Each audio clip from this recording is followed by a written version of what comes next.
Fascist সরকার বাংলাদেশে genocide চালিয়েছে, অত্যাচার করেছে মানুষদেরকে, কিন্তু এটা কখনো ইসরায়েলের অত্যাচারের চাইতে বেশি নয়, ভারতের অত্যাচারের চাইতে বেশি নয়। আমরা এখনো এতটা দুর্বল হয়ে যাই নাই যে আমরা বাংলাদেশিরা আমাদের ভেতরের অভ্যন্তরীণ প্রবলেম সলভ করতে পারবো না। বর্তমান বিশ্বের পরাশক্তি চায় দক্ষিণ এশিয়ায় একটা খ্রিস্টান রাজ্য প্রতিষ্ঠা করতে। তবে কি বাংলাদেশ সেই খ্রিস্টান রাজ্য প্রতিষ্ঠার পটভূমি হতে যাচ্ছে? আসসালামু আলাইকুম রহমতুল্লাহি ওয়া বারাকাতুহু। ইন্নাল হামদুলিল্লাহি ওয়াহদাহু ওয়াসসালাতু ওয়াসসালামু আলা মান লা নাবিয়্যা বা'দাহু, আম্মা বা'দ। সম্মানিত দর্শক ও শ্রোতা মণ্ডলী, আজকে একটি অত্যন্ত ইন্টারেস্টিং আবার অনেকটা বিপজ্জনক একটা টপিক নিয়ে আমরা আপনাদের সামনে উপস্থিত হয়েছি, যে বিষয়ে হয়তো আমাদের জানা প্রয়োজন, আবার হয়তো আমরা অনেকেই জানি, আর হয়তো এই বিষয়ে কথা বলাটা অনেক সময় বিপজ্জনক, কেননা এটাকে ক্লারিফাই করা অনেক সময় দুষ্কর হয়ে ওঠে। তবে আমরা যে বিষয়টা নিয়ে কথা বলতে চাচ্ছি সেটি হচ্ছে, হয়তো আপনারা এতক্ষণ বুঝতে পেরেছেন, সেটা হচ্ছে বাংলাদেশে জাতিসংঘের মানবাধিকার বিষয়ক হাই কমিশন প্রতিষ্ঠার প্রসঙ্গ।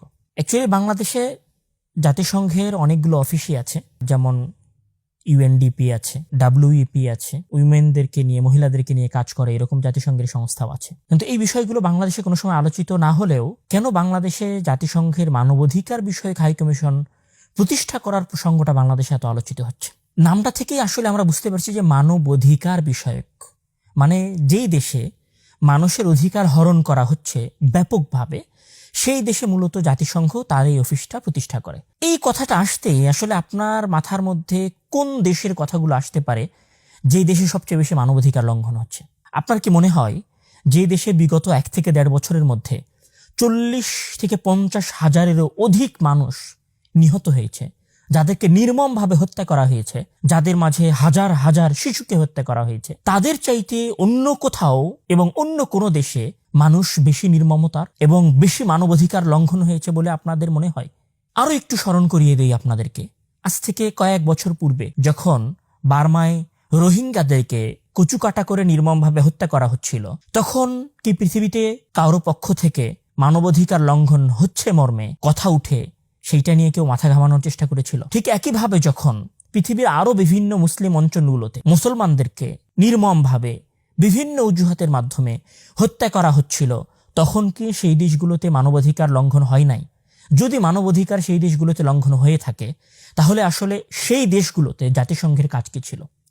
আজকেও গতকাল পরশু আমাদের অনলাইনে একটা ভিডিও ভাইরাল হয়েছে, যেখানে আমরা দেখেছি যে গাজার মানুষেরা অর্থাহারে অনাহারে খাবারের জন্য ছটপট করতেছে। মানুষের এক বিশাল মিছিল, অনাহারী, বিভুক্ষ, ক্ষুধার্ত, দরিদ্র, অসহায় মানুষের মিছিল। আমরা সেই মিছিল দেখেছি। সেই মিছিলের মানুষদেরকে খাবার দেওয়ার জন্য জাতিসংঘের মানবাধিকার কমিশন কি করতে পেরেছে? এই যে মিশর দীর্ঘ সময় ধরে তার রাফা ক্রসিং বন্ধ রেখেছে, ত্রাণ যাচ্ছে না, অনেক কাকুতি মিনতি অনুরোধের পরে হয়তো মাঝে মাঝে কোনো একটা ত্রাণের লটগুলো ফিলিস্তিনে যাচ্ছে, স্বাভাবিকভাবে যেতে পারছে না, সেটা নিয়ে জাতিসংঘের কোনো কথা নাই কেন? সেখানে বাংলাদেশের মতো একটা দেশে মানুষের মানবাধিকার লঙ্ঘন হচ্ছে, এই মর্মে জাতিসংঘের এত কাজ করার কি দরকার? জাতিসংঘ কি আসলে নির্যাতিত মানুষের অধিকার নিয়ে কাজ করতে চায় বাংলাদেশে? আরেকটু যদি আপনাদেরকে বলতে চাই যে পৃথিবীর কোন কোন দেশে জাতিসংঘের মানবাধিকার লঙ্ঘন বিষয়ক বা মানবাধিকার প্রতিষ্ঠা বিষয়ক হাই কমিশন আছে। পৃথিবীর মোটামুটি 16 থেকে 18টা দেশে জাতিসংঘের মানবাধিকার বিষয়ক হাই কমিশন আছে। তার মধ্যে মরিতানিয়া আছে, কম্বোডিয়া আছে, সিরিয়া আছে, এরকম কিছু যুদ্ধ বিধ্বস্ত দেশ, ইয়েমেন আছে, সুদান আছে, যেই দেশগুলো যুদ্ধ বিধ্বস্ত, লিবিয়া, ব্যাপকভাবে সেইগুলোতে যুদ্ধের কারণে মানুষের মানবাধিকার লঙ্ঘন হচ্ছে। আফ্রিকার কিছু দেশে আছে। সেই যুদ্ধ বিধ্বস্ত দেশগুলো অথবা অতীব হতদরিদ্র দেশগুলোতে জাতিসংঘের মানবাধিকার হাই কমিশন কাজ করে এবং তারা সেইগুলোতে তাদের কার্যালয় প্রতিষ্ঠা করেছে। বাংলাদেশ কি সেই দেশগুলোর মতো পরিস্থিতিতে চলে গেছে? বাংলাদেশে কি গৃহযুদ্ধ চলছে? বাংলাদেশের 20 কোটি মানুষের মধ্যে কোটি কোটি মানুষ কি আসলে মানবাধিকার লঙ্ঘনের শিকার হচ্ছে? বিষয়টা কি এরকম? এই দেশটা কি যুদ্ধবিধ্বস্ত একটা দেশ? তাহলে কেন এই দেশে জাতিসংঘের মানবাধিকার বিষয়ক হাই কমিশন প্রয়োজন, মানে তাদের অফিস প্রয়োজন? হ্যাঁ, যদি জাতিসংঘের মানবাধিকার বিষয়ক হাই কমিশন এদেশের মানুষের, নির্যাতিত মানুষের, রাজনৈতিকভাবে নির্যাতনের শিকার মানুষগুলোর অধিকার নিয়ে কাজ করতে চায়, তাহলে তাদের সেটার অপশন আছে। আমরা অলরেডি দেখেছি যে এই সরকার আসার কিছুদিনের মাথায় জাতিসংঘের অনুসন্ধানী একটা গ্রুপ বাংলাদেশে কিভাবে মানবাধিকার লঙ্ঘন হয়েছে সেটার একটা তথ্য উপাত্ত তারা পেশ করেছে। তো সেইটা তো তাদের অফিস না থাকলেও সম্ভব। তাহলে তারা এই দেশে কেন অফিস চায়? এবং এখানে আসলে আমি এই প্রশ্নগুলো মানে আমার বক্তব্যের মধ্যে বা আমার কথার মধ্যে এতক্ষণ পর্যন্ত শুধু আমি প্রশ্নই করতেছি। প্রশ্নগুলো করার কারণ হচ্ছে আপনারা যৌক্তিকতা খোঁজেন যে অ্যাকচুয়ালি বাংলাদেশে জাতিসংঘের মানবাধিকার বিষয়ক হাই কমিশন প্রতিষ্ঠা করার কোনো প্রয়োজন আছে কিনা। ঠিক আছে, তর্ক এবং যুক্তির খাতিরে ধরে নিলাম যে বাংলাদেশের মানুষ নির্যাতিত, বাংলাদেশে মানবাধিকার লঙ্ঘন হচ্ছে, এই জন্য জাতিসংঘের হাই কমিশন প্রয়োজন। ওকে, অন্য কোনো দেশে কি মানুষের মানবিক অধিকার বাংলাদেশের চাইতে কয়েক গুণ না কয়েক লক্ষ গুণ বেশি লঙ্ঘন হচ্ছে না? সেখানে আসলে জাতিসংঘের ভূমিকা কি ছিল? সেখানে জাতিসংঘ আসলে কি করতে পেরেছে? সেখানে কি জাতিসংঘ ইসরায়েলকে বাধা দিতে পেরেছে? সেখানে কি জাতিসংঘ উগ্রপন্থী বার্মার যে সমস্ত ব্যক্তিরা মুসলমানদেরকে হত্যা করছিল তাদেরকে বাধা দিতে পেরেছে? এই যে আমাদের পাশের দেশ ভারত, সেখানে যে গরু হত্যার কথা বলে নির্মমভাবে মুসলিমদেরকে পিটিয়ে হত্যা করা হচ্ছে, ট্রেন থেকে জীবন্ত একজন মানুষকে ফেলে দেওয়া হচ্ছে, একজন মানুষকে গাছের সাথে বেঁধে জীবন্ত পুড়িয়ে ফেলা হচ্ছে, এই দৃশ্যগুলো নিয়ে কি কখনো জাতিসংঘ মুখ খোলার প্রয়োজন মনে করেছে? ওই দেশের মানুষেরা তাদের খাবারের স্বাধীনতা লাভ করতে পারছে না, মুসলিম পরিচয় দিতে পারছে না, জয় শ্রীরাম স্লোগান না দেওয়া হলে তাদেরকে নির্মমভাবে পেটানো হচ্ছে, এই বিষয়গুলো নিয়ে কি কখনো জাতিসংঘ কথা বলেছে? ঠিক আছে, জাতিসংঘ মানবাধিকার নিয়ে কাজ করতে চায়, সারা পৃথিবী নিয়ে কাজ করুক, কেন বাংলাদেশ? এখানে অবশ্যই আপনাদেরকে জানতে হবে বাংলাদেশকে লক্ষ্য করার সবচেয়ে বড় কারণ হচ্ছে বিভিন্নভাবে আমাদের দেশের গবেষকেরা একটা কথা উঠিয়ে নিয়ে এসেছেন যে বর্তমান বিশ্বের পরাশক্তি চায় দক্ষিণ এশিয়ায় একটা খ্রিস্টান রাজ্য প্রতিষ্ঠা করতে।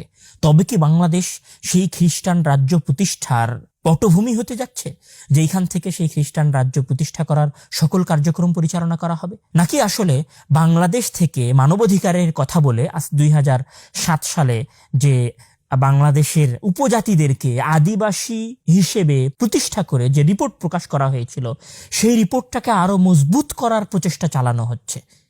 নাকি আসলে বাংলাদেশে মানবাধিকারের কথা বলে এলজিবিটিকিউ, সমকামী এবং ধর্মীয় বিদ্বেষী মনোভাবকে প্রতিষ্ঠা করার প্রোপাগান্ডা চালানোর একটি নৈতিক সুযোগ খোঁজার চেষ্টা করা হচ্ছে? আপনাদের সাথে আমি আমার কথা দীর্ঘ না করে এই প্রশ্নগুলো উপস্থাপন করে এবং বিবেকবান সমাজের কাছে এই প্রশ্নগুলো রেখে আমি আমার সংক্ষিপ্ত আলোচনা শেষ করতে চাই। তার সাথে আরো একটি বার আপনাদেরকে স্মরণ করিয়ে দিতে চাই ফ্যাসিস্ট সরকার বাংলাদেশে জেনোসাইড চালিয়েছে, অত্যাচার করেছে মানুষদেরকে, কিন্তু এটা কখনো ইসরায়েলের অত্যাচারের চাইতে বেশি নয়, ভারতের অত্যাচারের চাইতে বেশি নয়, এটা কখনো বার্মার মুসলিমদের উপরে করা অত্যাচারের চাইতে বেশি নয়।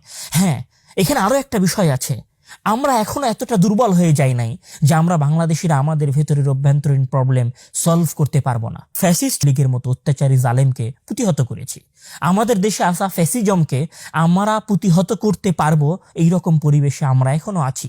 যেই দেশের মানুষেরা তাদের ওপর অত্যাচারকারীদেরকে প্রতিহত করতে পারছে না, আপনারা সেখানে গিয়ে কাজ করুন, আর আমাদেরকে আমাদের দেশে স্বাধীনভাবে আমাদের দেশের মানুষদের সাথে ডিল করার অধিকার দিন। আমরা কখনোই আমাদের দেশ পরিচালনার, আমাদের সার্বভৌমত্বের প্রতি আমাদের পূর্ণ ক্ষমতার যে কর্তৃত্ব আছে, সেই কর্তৃত্ব আমরা কোনো সময় অন্য কোনো শক্তির হাতে দেই নাই, অন্য কোনো শক্তির হাতে দিব না।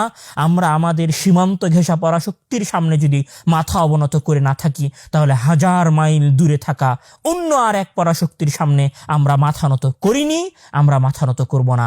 It's loud and clear. Allah Taala আপনাদেরকে এই কথাগুলো অনুভব করার এবং কল্পনা করার তৌফিক দান করুক। আল্লাহুম্মা আমিন। ওয়া আখিরু দাওয়ানা আলহামদুলিল্লাহি রাব্বিল আলামিন। আসসালামু আলাইকুম ওয়া রাহমাতুল্লাহি ওয়া বারাকাতুহু।